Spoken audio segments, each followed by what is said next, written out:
कैसे हैं आप लोग। चलिए आते हैं हम लोग एक नए वीडियो के साथ। और ये लेसन हम स्टार्ट करने जा रहे हैं विद्युत धारा के चुंबकीय प्रभाव। विद्युत धारा के चुंबकीय प्रभाव ये लेसन 7 है एनसीईआरटी के अकॉर्डिंग। और इसमें क्या क्या हम लोग को पढ़ना है इस पर थोड़ा सा हम डिस्कस करेंगे सबसे पहले, ठीक है। तो सबसे पहले आप देख सकते हैं, तो इस लेसन में आप ध्यान से देख सकते हैं। यहाँ पे सबसे पहले हम लोग देखेंगे ऑस्टेड का प्रयोग क्या है, 2 नंबर चुंबकीय क्षेत्र क्या है, 3 नंबर बायोसवार्ट के नियम के बारे में जानेंगे, 4 नंबर लंबे तथा सीधे धारावाही चालक तार के कारण चुंबकीय क्षेत्र देखेंगे, ठीक है। उसके बाद 5 नंबर की बात करें तो वृत्ताकार धारावाही कुंडली के कारण चुंबकीय क्षेत्र। 6 नंबर की बात करें चुंबकीय क्षेत्र में आवेश की गति के बारे में जानेंगे। 7 नंबर साइक्लोट्रॉन क्या है इसके बारे में जानेंगे, ठीक है। 8 नंबर चुंबकीय क्षेत्र में धारावाही चालक तार के बारे में जानेंगे। 9 नंबर 2 समांतर धारावाही चालक तार के मध्य चुंबकीय बल कितना लगता है ये जानेंगे। 10 नंबर एक समान चुंबकीय क्षेत्र में आयताकार धारावाही लूप पर लगने वाला बल आघूर्ण के बारे में जानेंगे। उसके बाद धारामापी जानेंगे 11 नंबर। 12 नंबर एम्पेयर का नियम जानेंगे। 13 परिनालिका क्या है। 14 ये दंड चुंबक के व्यवहार, ठीक है। इस पर हम लोग डिस्कस करेंगे, ठीक है। यहाँ 15 टोरॉइड की अक्ष पर चुंबकीय क्षेत्र, यहाँ 8 आप देखे थे इसके पहले। चुंबकीय क्षेत्र में धारावाही चालक तार पर बल कितना लगता है, ठीक है। तो ये चीज़ आप देख सकते हैं। तो इतनी सारी चीज़ें हम लोग को इस लेसन में पढ़नी है, ठीक है। आप चाहें तो सिलेबस खूब बढ़िया से नोट कर लीजिएगा, फिर हम लोग आगे की काम करेंगे। ये लेसन है विद्युत धारा के चुंबकीय प्रभाव, जो 7 नंबर का पूछा जाएगा, ठीक है। ये 7 नंबर का पूछा जाएगा, ये बात आपको याद रखना है, ठीक है। चलिए आते हैं नेक्स्ट पॉइंट पे। फर्स्ट कंडीशन क्या हमें सीखना है, तो सबसे पहले हम जानेंगे, यहाँ आप समझ सकते हैं खूब बढ़िया से, विद्युत धारा का चुंबकीय प्रभाव क्या होता है, यानी मैग्नेटिक इफेक्ट ऑफ करंट। तो किसी धारावाही तार में, किसी धारावाही चालक तार में, यहाँ से आप देख सकते हैं किसी धारावाही चालक तार में धारा प्रवाहित करने पर, क्या करने पर, धारा, यहाँ पे धारा प्रवाहित करने पर उसके चारों ओर चुंबकीय क्षेत्र उत्पन्न हो जाता है। क्या उत्पन्न होता है, चुंबकीय क्षेत्र उत्पन्न हो जाता है। इसे धारा का चुंबकीय प्रभाव कहा जाता है, ठीक है। फिर से समझिए, किसी धारावाही चालक तार में धारा प्रवाहित, कोई भी धारावाही चालक तार है धारावाही, धारा प्रवाहित करने पर क्या हो जाता है, उसके चारों तरफ क्या उत्पन्न हो जाता है, चुंबकीय क्षेत्र, ठीक है। और किसके कारण होता है, धारा के कारण, इसलिए धारा का चुंबकीय प्रभाव इसे कहा गया। यानी ये दोनों रिलेटेड है, धारा के कारण मैग्नेटिक फील्ड उत्पन्न होता है, ठीक है। तो यही है, यहाँ से खूब बढ़िया से आप परिभाषा इसका खूब बढ़िया से स्क्रीनशॉट ले सकते हैं या कॉपी पे नोट कर सकते हैं। चलिए आगे बढ़ते हैं हम लोग। ये बात बायोसवार्ट ने बताया था कि जब किसी धारावाही चालक में धारा प्रवाहित करेंगे तो उसके चारों तरफ मैग्नेटिक फील्ड उत्पन्न हो जाएगा, ठीक है। आगे बढ़ते हैं। उसके बाद इसमें सबसे पहला चीज़, एक वैज्ञानिक ऑस्टेड आए, ऑस्टेड। और इसमें एक चीज़ देखिए, पूरे लेसन में हम लोग को दो ही चीज़ ज़्यादातर जानना है, एक चुंबकीय बल और चुंबकीय बल यानी चुंबकीय क्षेत्र की तीव्रता, दो ही चीज़ हम लोग को ज़्यादातर पढ़ना है इसमें। तो आप यहाँ देख सकते हैं कि ऑस्टेड का एक्सपेरिमेंट, और ऑस्टेड के एक्सपेरिमेंट की अगर हम बात करें तो यहाँ आप देख सकते हैं कि यहाँ पे 3 चीज़ें लगी हुई है, एक तो की लगी हुई है, एक तो सेल, और दूसरा यहाँ पे प्रतिरोध लगा हुआ है, ठीक है। तो ये स्विच का काम करेगा, ये सेल का काम आप लोग जानते हैं, ठीक है। और ये धारा प्रवाहित हो रहा है इसमें, इस परिपथ में, ठीक है। तो उन्होंने क्या बताया, तो ऑर्स्टेड ने अपने प्रयोग के आधार पर बताया कि जब भी इसमें इस परिपथ में धारा प्रवाहित होगा तो यहाँ पे जो चुंबकीय सुई रखी जाएगी वो विक्षेपित हो जाती है, ठीक है। ये विक्षेपित हो जाती है और धारा की दिशा बदल देने पर विक्षेपण भी बदल जाता है, उसकी भी दिशा क्या हो जाती है, बदल जाती है, ठीक है। ये ऑस्टेड ने बताया। और यहाँ पे आप देख सकते हैं जो सुई ली गई है, यहाँ पे लिखा गया है कि चित्र के अनुसार एक चुंबकीय दिक् सूचक सुई लेते हैं। कैसा, जो दिशा को सूचित करती है वही सुई लेते हैं, जो कि क्षैतिज तल में, क्षैतिज तल आप लोग समझ रहे हैं, वही पृथ्वी जैसे है, क्षैतिज है। क्षैतिज तल में ऊर्ध्वाधर अक्ष के चारों ओर स्वतंत्र पूर्वक घूमने के लिए क्या होती है, फ्री होती है, मतलब वो जिधर चाहे जा सकती है, ठीक है। और तब एक्सपेरिमेंट किया जाता है, उसको छोड़ दिया जाता है, उसका व्यवहार के बारे में खूब बढ़िया से देखा जाता है कि वो कैसी व्यवहार चुंबकीय सुई करती है। इसके बाद देखें तो यहाँ से आप खूब बढ़िया से देख सकते हैं क्या किया जाता है इसमें। चुंबकीय सुई के समांतर इसके ऊपर एक चालक तार लगा हुआ था, आपने देखा था, ये भी एक चालक तार था, ठीक है। और इस तार को श्रेणी क्रम में क्या क्या इसमें जुड़ा था, बैटरी जुड़ा था, उसके बाद धारा नियंत्रक जिसको RH बोलते हैं, और एक कुंजी यानी जिसको K से रिप्रेजेंट जुड़ते हैं, तथा कुंजी लगाकर तार में धारा A से B की ओर प्रवाहित करते हैं, तब ये कंडीशन देखते हैं, ठीक है। जैसे आप देख सकते हैं सारा चीज़ आपके पास दिया हुआ है, यहाँ पे कुंजी लगा हुआ है और धारा को कहाँ से, यहाँ धारा को A से B या B से A दोनों साइड प्रवाहित करके एक्सपेरिमेंट देखा जाता है कि क्या हुआ, ठीक है। इस आधार पर ऑस्टेड की यदि बात करें तो उन्होंने 1 नंबर बात क्या बताया, 1 नंबर बात उन्होंने यही चीज़ बताया, आप यहाँ से खूब बढ़िया से, कि जब परिपथ में धारा प्रवाहित होती है, जब कोई परिपथ हो यदि उसमें धारा प्रवाहित होती है तो सुई में विक्षेपण उत्पन्न हो जाता है। क्या उत्पन्न हो जाता है, विक्षेपण उत्पन्न होता है, जिससे स्पष्ट होता है कि तार में विद्युत धारा प्रवाहित करने पर उसके चारों ओर चुंबकीय क्षेत्र उत्पन्न हो जाता है, ठीक है। ये चीज़ जब चालक तार में, तो यहाँ से याद रखना है कि जब किसी यहाँ पे धारा प्रवाहित करने पर उसके चारों ओर क्या उत्पन्न होता है, चुंबकीय क्षेत्र। याद रखिएगा, जब परिपथ में धारा प्रवाहित होती है, जब क्या होती है, परिपथ में धारा प्रवाहित होती है तो सुई में विक्षेपण उत्पन्न हो जाता है। जैसे धारा प्रवाहित करेंगे तो सुई में क्या हो जाएगी, विक्षेपण उत्पन्न हो जाएगा, जिससे क्या स्पष्ट होता है, स्पष्ट होता है कि तार में विद्युत धारा प्रवाहित करने पर उसके चारों ओर चुंबकीय क्षेत्र उत्पन्न हो जाता है। ऑस्टेड के पहला एक्सपेरिमेंट, पहली बात यही है, आपको ध्यान से समझना और याद रखना है, ठीक है। सेकंड बात, ऑस्टेड के एक्सपेरिमेंट से अगर हम लोग सीखें तो सेकंड बात उन्होंने बताया था कि लेकिन जब तार में धारा प्रवाहित नहीं करते हैं तो चुंबकीय सुई में कोई विक्षेपण उत्पन्न नहीं होता है, ठीक है। यानी धारा का प्रवाह नहीं होगा, धारा का प्रवाह नहीं होगा तो चुंबकीय सुई में कोई भी विक्षेपण उत्पन्न नहीं होगा। याद रखिएगा ये बात, ठीक है। तीसरा बात यदि देखें तो ऑस्टेड के अनुसार जैसे जैसे तार में धारा के मान में वृद्धि करते हैं तो सुई में विक्षेपण का मान क्या होता जाता है, बढ़ता जाता है। जैसे धारा में वृद्धि जैसे जैसे होगी विक्षेपण भी क्या होता जाता है, बढ़ता जाता है, जिससे विक्षेप कोण भी बदल जाता है। ये चीज़ आपको याद रखना है, ये एक्सपेरिमेंटल बात है, इसको आप नोट कर सकते हैं और खूब बढ़िया से क्या कर सकते हैं, याद कर सकते हैं, ठीक है। तो ये वाला बात आपको याद रखना है। चलिए आगे बढ़ते हैं। आगे की यदि बात करें तो इस एक्सपेरिमेंट से क्या पता चला, तो एक्सपेरिमेंट से इस प्रकार ऑस्टेड ने अपने प्रयोग से निष्कर्ष निकाला। क्या किया, निष्कर्ष निकाला कि जब जब किसी चालक तार में धारा प्रवाहित की जाती है, क्या कहते हैं, धारा प्रवाहित की जाती है, करते हैं, तो उसके चारों ओर चुंबकीय क्षेत्र का हो जाता है, उत्पन्न हो जाता है।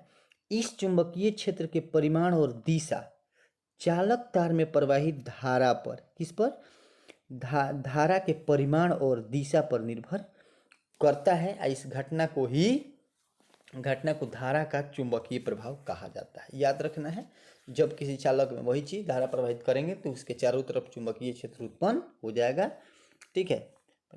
परिमाण और दिशा, और ये किस पर निर्भर करेगा, परिमाण और दिशा। तो ये छोटी छोटी बातें हैं, आपको यहाँ से नोट करके याद कर सकते हैं, ठीक है। आगे बढ़ते हैं।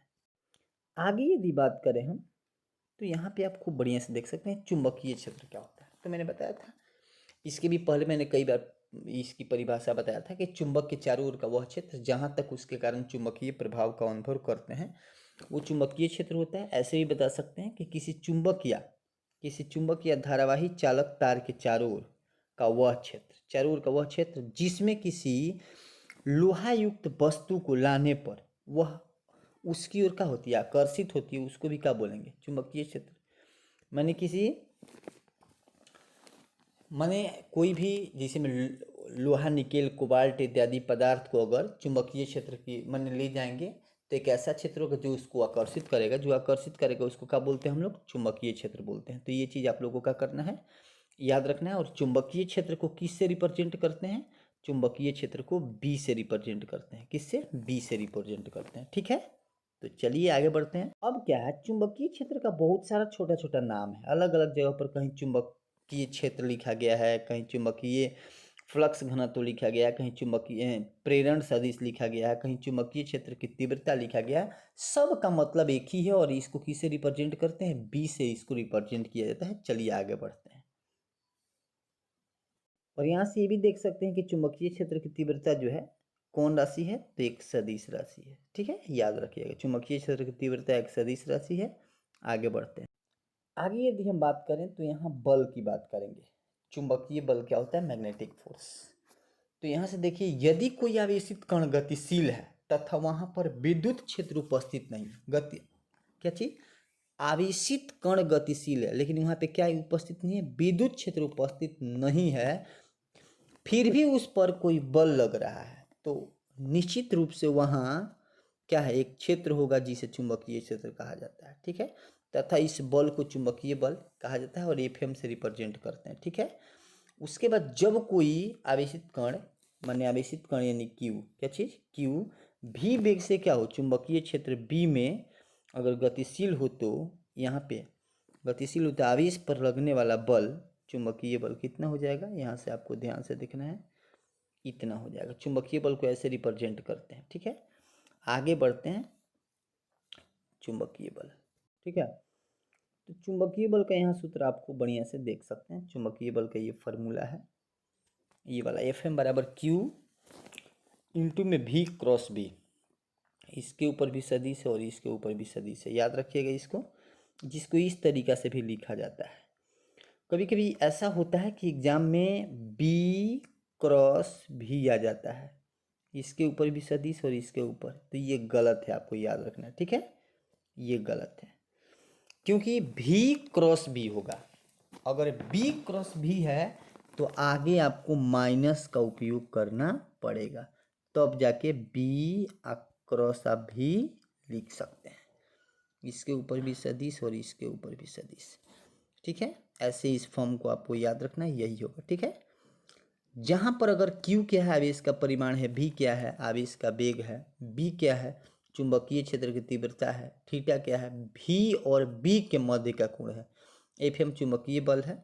ठीक है, ये वाला एकांक सदिश है, तो ये बात आपको याद रखना है, इसको नोट भी कर सकते हैं। इसके बाद अगर हम फर्स्ट केस की बात करें, तो फर्स्ट केस की जब आवेश चुंबकीय क्षेत्र की दिशा में ही गतिशील होता है, तो उस स्थिति में ये वाला कंडीशन, और यहाँ से एफ एम क्या कर सकते हैं, हम लोग क्या कर सकते हैं, क्यू भी बी। तो मैंने बोला कि जब थीटा जीरो हो जाएगा तो ये टोटल पार्ट कितना हो जाएगा, जीरो, याद रखिएगा, एफ एम जीरो। कब, यहाँ पे फॉर्मूला इसका क्या है, एफ एम बराबर क्यू भी बी, क्यू भी बी, तो जहाँ थीटा हो जाएगा जीरो तो ये टोटल पार्ट कितना हो जाएगा, जीरो, इसलिए एफ एम कितना लिखेगा, जीरो। आगे देखिए, यहाँ से स्टेटमेंट भी याद कर सकते हैं, अर्थात जब आवेश चुंबकीय क्षेत्र की दिशा में ही गतिशील हो तो उस पर लगने वाला चुंबकीय बल शून्य होता है। कब, जब चुंबकीय क्षेत्र की दिशा में ही आवेश गतिशील हो तब उस पर लगने वाला चुंबकीय बल क्या होता है, डैश, जीरो होता है। ये चीज़ आपको याद रखना। चलिए आगे बढ़ते हैं। सेकेंड केस आपको बढ़िया से देख सकते हैं, यहाँ पे आपको दिखा दें कि जब थीटा का मान कितना 90 करेंगे तो यहाँ हो जाएगा कितना, एफ एम कितना हो जाएगा, एफ एम हो जाएगा, एफ एम हो जाएगा क्यू भी बी, कितना हो जाएगा, क्यू भी बी, याद रखिएगा आप। ठीक है, जहाँ पर सबके बारे में आपको पता भी होगा, यहाँ पे जब आवेश चुंबकीय क्षेत्र के लंबवत गतिशील हो तो उस पर लगने वाला चुंबकीय बल लंबवत हो, तो चुंबकीय बल का सूत्र आपको याद रखना है, कितना होता है, क्यू भी बी, क्यू भी बी, याद रखिएगा, यही सूत्र है चुंबकीय बल का। ठीक है, ठीक है, अधिकतम बल का यही सूत्र है। ये एंगल कितना पर संभव है, 90 डिग्री पर। आगे बढ़ते हैं। यदि थर्ड केस की हम बात करें तो थर्ड केस आपके सामने मौजूद है, जब एंगल हो जाएगा 180, तो भी आपको पता है साइन 180 का मान जीरो हो जाता है, तो ये भी कितना हो जाएगा, जीरो हो जाएगा। ठीक है, इसको प्रूफ भी आप कर सकते हैं। यहाँ पे एफ एम जीरो 180 पे, लेकिन 90 पे मैंने आपको बताया था इसका मेन फार्मूला क्या है, मेन फार्मूला आप लोगों को पता होगा कि इसका मूल फार्मूला है एफ एम बराबर क्यू भी बी। अगर यहाँ से बी आप चाहें निकालने के लिए तो बी बराबर कितना हो जाएगा, एफ एम बटा क्यू भी साइन थीटा। कब, अगर जब थीटा 90 हो तो इसका मुख्य फार्मूला क्या आ जाएगा, तो मेन फार्मूला आपके पास आएगा यहाँ पे कितना आ जाएगा, तो बी बराबर एफ एम अपन क्यू भी, ये चीज़ आपको याद रखना है। अब इसका इस आई मात्रक पे हम लोग को क्या करना है, बात करना है। तो यहाँ आप देख सकते हैं कि इसका एस आई मात्रक क्या होता है, तो newton into second, coulomb into metre, और यहाँ पे का आप इसको लिख सकते हैं, कैसे लिख सकते हैं, तो volt into second per metre square, volt into second per metre square, याद रखिएगा, ठीक है। और ये सारे जो फॉर्मेट देख रहे हैं सबसे इसका सब इसका सही मात्रक के फॉर्म में लिखे, न्यूटन पर एम्पियर पर मीटर भी हो सकता है, ठीक है। तो इस तरीके से आगे की यदि हम बात करें ये वाला कंडीशन के बाद, इसके पहले भी आपको एक बात याद रखना है यहाँ पे कि जो बी का ये सही मात्रक जो आपको मैंने बोला कि इसको टेस्ला बोलते हैं, फेमस इसका क्या होता है, टेस्ला, चुंबकीय क्षेत्र की तीव्रता का ये सही मतलब टेस्ला होता है। एक टेस्ला किसके बराबर, तो फ्लक्स यहाँ पे एक वेबर हो फ्लक्स में परिवर्तन, ये क्षेत्रफल कितना है 1 मीटर स्क्वायर हो, एक और एक तो ये कितना हो जाएगा 1, तो याद रखना है। आगे हम अगर बात करें तो सीजीएस में क्या होता है, मैक्सवेल अपॉन सेंटीमीटर स्क्वायर, ये चीज़ आपको सीजीएस पद्धति में। आगे यहाँ से एक छोटा सा बात आपको याद रखेगा कि 1 वेबर बराबर 10⁸ मैक्सवेल, एक टेस्ला बराबर 10⁴ गॉस, ऐसा एग्जाम में पूछा गया और पूछा भी जाता है। तो इस वीडियो को आप बार बार देखिए। यदि बी की डायमेंशन ज्ञात करना चाहते हैं तो आप देख सकते हैं, ऐसे ज्ञात हम लोग करेंगे, एफ बटा एम मिला के बनता है एफ का, तो यही डायमेंशन होता है mL(T⁻²), ठीक है। और इसका ये वाला होता है, आपको याद रखना है, दोनों का मान रख के हल करेंगे तो बी का भी ये सूत्र यही होगा, m⁻1 L⁻0 T⁻², A⁻1, ठीक है। ये चीज़ आप देख सकते हैं। आगे बढ़ते हैं हम लोग। इसके बाद एक बात मैं आपको बता दूं कि बी मैक्सिमम के लिए थीटा कितना रखना पड़ेगा 90, तो इस तरीके से आवेश कितना 1 कूलम, वोल्ट कितना, तो याद रखिएगा इस कंडीशन में आप देखेंगे कि बी मैक्सिमम होगा, माने एफ मैक्सिमम जो है वो बी के बराबर है, कब, जब क्यू 1 और भी 1 हो और थीटा कितना हो 90 डिग्री, तो अब ये बात आपको याद रखना है, बहुत इंपॉर्टेंट बात है। इसके बाद ये चीज़ आप देख सकते हैं, यहाँ पे स्टेटमेंट भी लिखा गया है कि किसी स्थान पर चुंबकीय क्षेत्र का मान उस पर एकांक वेग से गतिमान एकांक आवेश पर लग रहे बल के परिमाण के बराबर होता है, ठीक है। यहाँ से इसको नोट आप कर सकते हैं। यहाँ पे फॉर्मूला में याद रखिएगा Q को 1 करना पड़ेगा और V को भी कितना करना पड़ेगा 1, तब जा करके बी एफ मैक्सिमम के का होगा बराबर होगा, ठीक है। आगे देखिए चुंबकीय क्षेत्र उत्पन्न करने के स्रोत कौन कौन से हैं, कैसे कैसे ये उत्पन्न हो जाता है, ठीक है। तो धारावाही चालक के कारण, अगर धारावाही चालक, अगर कोई भी चालक है जो धारा जिसमें प्रवाहित हो रहा है तो उसके कारण हो सकता है, जिसमें धारा प्रवाहित हो रहा है। दूसरा गतिशील आवेश कण के कारण हो सकता है, परिवर्तित विद्युत क्षेत्र के कारण, अस्थायी और विद्युत चुंबक के कारण ये सारी चीज़ें उत्पन्न हो सकती है। चुंबकीय क्षेत्र उत्पन्न करने के ये सब पॉइंट हैं, ठीक है। यहाँ पे आप एक दो पॉइंट आप देख सकते हैं। आपको मैं पहला पॉइंट के बारे में बता दूं कि गतिशील आवेश, यहाँ से एक बात कई बार एग्जाम में पूछा गया, गतिशील आवेश विद्युत और चुंबकीय क्षेत्र दोनों उत्पन्न करता है, तो पूछा जाता है कि गतिशील आवेश होगा तो क्या उत्पन्न करेगा, तो याद रखिएगा कि विद्युत और चुंबकीय दोनों क्षेत्र उत्पन्न करता है। कौन, दोनों क्षेत्र उत्पन्न करता है। जबकि अगर स्थिर आवेश है, कौन आवेश है, स्थिर आवेश, तो वो केवल विद्युत क्षेत्र, केवल विद्युत क्षेत्र उत्पन्न करता है, केवल विद्युत क्षेत्र उत्पन्न करता है। याद रखिएगा, यहाँ से क्वेश्चन पूछा जा सकता है कि गतिशील आवेश क्या उत्पन्न करता है, तो वो क्या गतिशील है, तो वो विद्युत और चुंबकीय दोनों क्षेत्र उत्पन्न करता है, जबकि स्थिर आवेश केवल विद्युत क्षेत्र उत्पन्न करता है, ठीक है।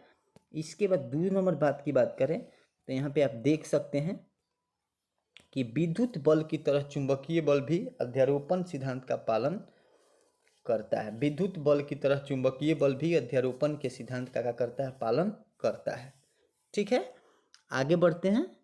आगे आप देख सकते हैं समान चुंबकीय क्षेत्र, तो ऐसा चुंबकीय क्षेत्र जिसके प्रत्येक बिंदु पर चुंबकीय क्षेत्र की तीव्रता का मान समान होता है उसे समान चुंबकीय क्षेत्र, यहाँ पे देख सकते हैं, ठीक है। ऐसा चुंबकीय क्षेत्र जिसके प्रत्येक बिंदु पर चुंबकीय क्षेत्र की तीव्रता का मान क्या होता है, समान होता है, उसको क्या बोलेंगे, समान चुंबकीय क्षेत्र बोलेंगे।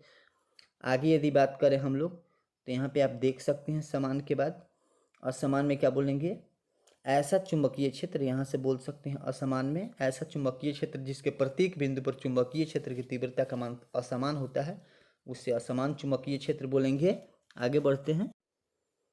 आगे हम लोग बात करें तो यहाँ पे परिवर्तित चुंबकीय क्षेत्र, तो ऐसा चुंबकीय क्षेत्र जिसकी तीव्रता का मान समय के सापेक्ष परिवर्तित हो, परिवर्तित चुंबकीय क्षेत्र कहलाता है।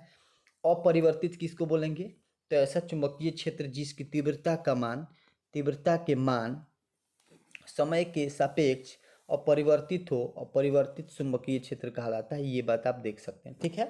तो इसको खूब बढ़िया से आपको देखना है और बार बार देखना है, आपको 100% समझ में आएगा। यदि कहीं दिक्कत हो तो आप क्लास में भी पूछ सकते हैं, ठीक है। तो मुझे आशा नहीं, पूर्ण विश्वास है कि ये वीडियो आपको बहुत अच्छा लगा होगा। यदि अच्छा लगा हो तो लाइक कमेंट शेयर जरूर करें और अधिक से अधिक शेयर करें ताकि अधिक से अधिक बच्चे इससे पढ़ सकें। इस वीडियो में उद्देश्य एक ही है। वीडियो तो आपको सारे चैनल पर मिलेंगे, बहुत सारे लोग पढ़ा रहे हैं। कम समय में ज़्यादा काम करने की कोशिश हम कर रहे हैं और एकदम कम से कम टाइम, इसमें आपका टाइम वेस्ट नहीं होगा। रिवीजन करने का सबसे बेस्ट आइडिया, बेस्ट माध्यम है easy physics bye MK. Singh. ये चैनल आप सब्सक्राइब जरूर कीजिए और लोगों को भी इसके बारे में बताइए। Bye everyone.